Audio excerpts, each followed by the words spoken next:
नमस्कार दोस्तों, आज हम जानेंगे यूएस के प्रेसिडेंट डोनाल्ड ट्रंप द्वारा जी20 में जाने से मना कर देने के पीछे की वजह को।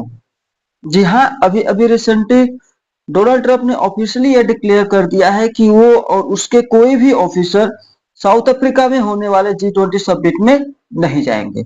आप ट्रंप के ऑफिशियल ट्विटर पे जाके देख सकते हैं, तो वहां पर उन्होंने क्लियरली ये मेंशन किया है कि जो भी ये जी20 की समिट हो रही है, यहाँ पे वो और उनके कोई भी ऑफिसर यहाँ पे नहीं जाएंगे। इसके पीछे की वजह उन्होंने बताई है, वहां पे रहने वाले व्हाइट पर्सन जो कि फ्रांस, जर्मनी या फिर आप कह सकते हैं यूरोपियन यूनियन से बिलोंग करने वाले जो फार्मर हैं, उनके साथ वहां पे बहुत ही ज्यादा क्रुएल्टी हो रही है। इन्होंने एलिगेशन लगाया है कि यहाँ पे रहने वाले व्हाइट पर्सन, यहाँ पे रहने वाले फार्मर जो यहाँ से यूरोपियन फार्मर है, उनके ऊपर बहुत ज्यादा क्रुएल्टी हो रही है। इनको फोर्स लेबर बनाया जा रहा है, जबरदस्ती इनके जमीनों को छीना जा रहा है। आप देख सकते हैं इन्होंने ट्वीट पे ऐसा लिखा हुआ है। इस बात की पुष्टि बहुत सारे इस बात की पुष्टि बहुत सारे नेशनल मीडिया ने भी कवर करी है। आप यहाँ बीबीसी के न्यूज को देख सकते हैं, यहाँ पे क्लियरली लिखा है यूएस टू बाइकआउट जी20 समिट इन साउथ अफ्रीका से डोनाल्ड ट्रंप। वही अगर आप देखेंगे द हिंदू के न्यूज में भी इसे क्लियरली मेंशन किया गया है कि जहां से लिखा गया है यूएस टू बाइकआउट जी20 समिट इन साउथ अफ्रीका। इसके पीछे की वजह इसने लिखा है यहाँ के व्हाइट फार्मर पे हो रही क्रुएल्टी की वजह से, जो डोनाल्ड ट्रंप ने अपने ऑफिशियली वेबसाइट पे कहा था। देखिए, जैसे ही डोनाल्ड ट्रंप आए हुए हैं अपने सेकंड ट्रंप में, जिसे ट्रंप 2.0 के नाम से बहुत सारे मीडिया ने कवर किया है, जब ये आए तो इन्होंने बहुत सारे इंटरनेशनल ऑर्गेनाइजेशन से रिमूव करना तथा बहुत से लोगों पे टैरिफ लगाना। आपने अभी कुछ समय पहले न्यूज में देखा होगा, यूएस ने क्या किया था, इंडिया पे 50% के आसपास टैरिफ लगा दिया था। उससे पहले आप देखेंगे एक न्यूज आया था जहां पे ये कहा गया था ट्रंप द्वारा, उन्होंने लगभग $1 लाख के आसपास का H1 वीजा पे क्या लगा दिया था, फीस लगा दिया था। अर्थात रिसेंटली आप देखेंगे ट्रंप साहब कुछ भी कर रहे हैं, इन्हें रोकने वाला कोई नहीं है। ऐसा क्यों है, ऐसा ये क्यों कर रहे हैं? अब अभी कुछ समय पहले मैं न्यूज में पढ़ रहा था, एक दो दिन पहले मैं पढ़ रहा था, तो मैंने देखा कि यूएस में बहुत ज्यादा अब महंगाई भी बढ़ने लगी है। ट्रंप के द्वारा किए गए चीजें हमें भी नहीं समझ में आ रही, ना ही किसी भी मीडिया को समझ में आ रही। भाई, अगर वहां पे क्रुएल्टी हो रही है तो आपको जाना चाहिए और उस प्लेटफॉर्म के थ्रू आपको कहना चाहिए कि नहीं, देखिए यहाँ पे क्रुएल्टी हो रही है, आप इन्हें रोकने की कोशिश करिए और बातचीत से समाधान लाने की कोशिश करिए। ट्रंप को ऐसा करना चाहिए था, लेकिन ट्रंप साहब ने डायरेक्टली डिक्लेयर कर दिया है कि ना ही वो, ना ही उनका कोई भी एक सिंगल ऑफिसर ऑफिशियली जो है साउथ अफ्रीका में होने वाले इस समिट में जाएंगे।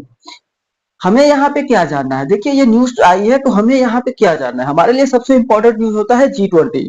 जी20 के विषय में हमें जानना बहुत जरूरी है। आइए थोड़ा सा हम जी20 के विषय में जानते हैं। अगर मैं बात करूं जी20 की फॉर्मेशन कैसे हुई थी, तो अगर मैं जी20 की फॉर्मेशन की बात करूं तो आपको पता है कि लगभग 1999 के आसपास जी20 की फॉर्मेशन हुई थी। इसके फॉर्मेशन के पीछे की सबसे बड़ी वजह थी, इससे जस्ट एक दो साल पहले 1997 या फिर 1998 में आप जाएंगे तो एशिया में एक बहुत ज्यादा इकोनॉमिक क्राइसिस आया था। इकोनॉमिक क्राइसिस आया था जिसकी वजह से क्या हुआ था, लोगों में एक बहुत बड़ी पैनिक उत्पन्न हो गई थी, जैसे देशों में बहुत बड़ी पैनिक हो गई थी। और स्पेशली फॉर एशिया में क्या हुआ था, बहुत से कंट्री में बहुत सारी भूखमरी हो गई थी, बहुत से कंट्री में ऐसा क्या हुआ था, बहुत ज्यादा महंगाई बढ़ गई थी। तो इन सब चीजों को देखते हुए वर्ल्ड के कुछ टॉप मोस्ट लीडरों ने क्या किया, एक अनऑफिशियल समिट स्टार्ट किए, जिसमें क्या हुआ कि इस देश के जो फाइनेंस मिनिस्टर थे, स्पेशली जो जी20 कंट्री के फाइनेंस मिनिस्टर थे, और जो इस देश के जो सेंट्रल बैंक होती है उसके जो गवर्नर होते हैं, उन लोगों ने मिलकर एक अनऑफिशियल, प्लीज रिमाइंडर्स, उस समय इन्होंने अनऑफिशियल क्या किया था, एक मीटिंग स्टार्ट करती की थी, जिसका बेसिक पर्पज ये था कि हम अगर फ्यूचर में अगर ऐसी चीजें आती हैं तो इसे हम कैसे बचने की कोशिश करेंगे। ठीक है, ये उस समय ज्यादा एक्टिव नहीं हुआ था, लेकिन जब 2007 के आसपास देखेंगे, 2007 या 2008 के आसपास एक बहुत बड़ा ग्लोबल इकोनॉमिक क्राइसिस आई थी। जब ग्लोबल इकोनॉमिक क्राइसिस आई थी तो इसने अपना एक अलग ही मुकाम हासिल किया और इसे क्या किया, बहुत ज्यादा अपग्रेड कर दिया। अपग्रेड मतलब क्या किया, जो अब क्या हुआ, इसमें जो पार्टिसिपेशन था उसे बढ़ा दिया गया। अब यहाँ पे हेड ऑफ द स्टेट या फिर head of the governor level की इस मीटिंग को कर दिया गया।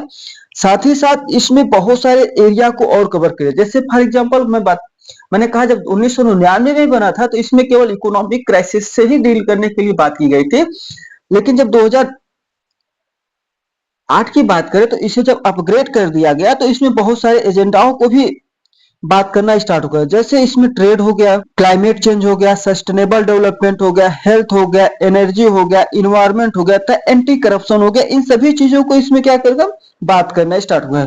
देखिए इसमें बात ही की मतलब ये एक ऐसा प्लेटफॉर्म था जहां पे आप इन सब चीजों के विषय में क्या बात कर सकते हैं, क्यों? लेकिन जो इसके जो डिक्लेरेशन होते हैं बाइंडिंग नहीं होते। बात करना, अब देखिए बात करना मतलब क्या होता है कि भाई आप जो भी हो आपस में इन चीजों को बात कर सकते हैं, आप इन सब चीजों को क्या कर सकते हैं, सोल्यूशन लाने की कोशिश कर सकते हैं, एक आइडिया प्रोवाइड कर सकते हैं अपने कि नहीं हमें ये करना चाहिए, ठीक है। तो ऐसा एक एक प्लेटफॉर्म से आइए हम थोड़ा समझते हैं इंपॉर्टेंट ऑफ G20 के विषय में। इंपॉर्टेंट ऑफ G20 के विषय में समझने से पहले हम समझते हैं आखिरकार G20 है क्या, G20 में कितने कंट्रीज है, थोड़ा कंट्री के विषय में समझ लेते हैं तो हमें थोड़ा इसका इंपॉर्टेंस और अच्छे से समझ में आएगा। अगर मैं बात करूं G20 कंट्री के विषय में तो इसमें टोटल 19 कंट्री प्लस दो ग्रुप है, एक अफ्रीकन यूनियन तथा दूसरा यूरोपियन यूनियन, ठीक है। देखिए इसे मैं जब पढ़ रहा था तो मैंने देखा एक बहुत ही अच्छी सी ट्रिक मुझे मिली थी, उस ट्रिक के थ्रू मैंने भी याद कर लिया। मैं आपके साथ वो ट्रिक शेयर कर देता हूँ जिस भाई साहब ने दिया होगा, बहुत ही अच्छा ट्रिक है ये।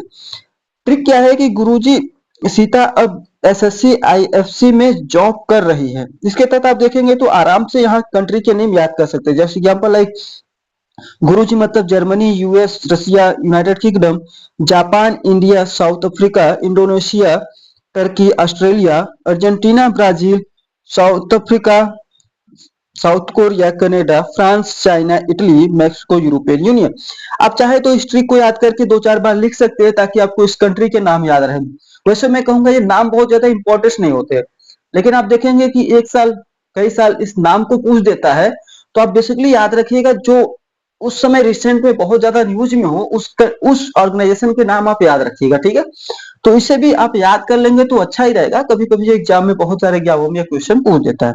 चलिए हम वो तो देखते रहेंगे, हम उससे पहले समझते हैं कि इंपॉर्टेंस क्या है। इंपॉर्टेंस ऑफ G20 के विषय में बात करते हैं। जैसे आप देखेंगे G20 के जो टोटल मेंबर है 20 नेशन, को मिला के देखेंगे तो ये लगभग ग्लोबल जीडीपी का 85% कवर करती है। अर्थात ये एक बहुत ही बड़ा क्या कर सकती है, जीडीपी को कवर करती है। 85% मतलब बहुत बड़ी अमाउंट होती है, ठीक है। साथ ही साथ अगर मैं ट्रेड की बात करूं तो 75% के आसपास टोटल ट्रेड को कवर करती है। वही ये पॉपुलेशन की बात करूं तो टोटल पॉपुलेशन क्या है इस G20 नेशन के ही आसपास पाई जाती है। इसने अपना एक महत्वपूर्ण योगदान दिया था जब ग्लोबल इकोनॉमिक क्राइसिस आया था, तो इसमें अपना एक महत्वपूर्ण योगदान दिया था। साथ ही साथ ये इंटरनेशनल फाइनेंशियल स्टेबिलिटी में भी इसकी एक बहुत महत्वपूर्ण योगदान है, ठीक है। देखिए ये एक ऐसी ऑर्गेनाइजेशन है जिसमें क्या है कि दो तरह के मेंबर्स हैं, डेवलपिंग कंट्री तथा अंडर डेवलपिंग, माफ करिएगा, डेवलपिंग कंट्री तथा डेवलप कंट्री, इन दोनों को मिलाकर एक ऐसा ग्रुप बनाया गया है जहां पे ये दोनों देश आपस में बात कर सकते हैं कि हम किसी भी तरह के जो फाइनेंशियल क्राइसिस है या फिर ट्रेड है या फिर इकोनॉमी या फिर कर सकते हैं क्लाइमेट चेंज हो रही है, इन सब चीजों के विषय में बात कर सकते हैं। मतलब एक ऐसा प्लेटफॉर्म है जहां पे टॉप मोस्ट कंट्री जो है, स्पेशली फॉर डेवलप कंट्री, आप देखेंगे तो मोस्टली इसमें डेवलप कंट्री जैसे यूएस यूएस हो गए डेवलप कंट्री है, वही इसमें डेवलपिंग कंट्री भी है जैसे इंडिया और चाइना जैसे डेवलपिंग कंट्री भी है। ये सभी लोग मिलकर एक प्लेटफॉर्म पे बैठते हैं और ये डिसाइड करते हैं कि नहीं हम किसी भी financial crisis, climatic change, sustainable development, global health, digital economy को हम कैसे प्रमोट कर सके, ठीक है। तो यह एक महत्वपूर्ण प्लेटफॉर्म है। आप एक चीज और याद रखिएगा, अगर आपको याद रखना हो तो आपको पता है कि दिसंबर 2022 के आसपास G20 की समिट भारत में हुई थी, जिसकी वजह से यूपीएससी में भी अगले नेक्स्ट ईयर ही इससे क्वेश्चन आए हुए थे, ठीक है। लेकिन आपको याद क्या रखना है कि जो उस समय सबमिट हुई थी 2022-23 में, उसमें एक कोड दिया गया था, एक स्लोगन दिया गया था, वासुदेव कुटुंब, that is one earth one family one future. आप इस कोड को हमेशा याद रखिएगा, इस कोड को आप कहीं भी यूज करिए, ये आपके लिए बहुत ही इंपॉर्टेंट कोड होता है, ठीक है। जिसे आप कहीं भी आंसर राइटिंग में लिख सकते हैं। चलिए अब तो चीजें चलती रहेंगी, मैं एक आपसे क्वेश्चन पूछता हूं, आप इसका आंसर दीजिए। मैं उम्मीद करता हूं कि आप इसका आंसर बहुत अच्छे से दे लेंगे। जैसे क्वेश्चन क्या है कि which country is not a member of the G20, ठीक है। यहाँ पे मैंने चार ऑप्शन दिया है, जैसे जर्मनी, यूएस, रसिया, यूके। सेकेंड ऑप्शन में मैंने आपको दिया है इंडिया, पाकिस्तान, रसिया। थर्ड ऑप्शन में मैंने आपको दिया है south Africa, South Korea, Canada and fourth option में मैंने आपको दिया है France, China, Italy and Mexico. उम्मीद करता हूं कि आप इसका आंसर देंगे और आप मेरे साथ बने रहेंगे ऐसे रोचक लेक्चर के लिए। Thanks for watching.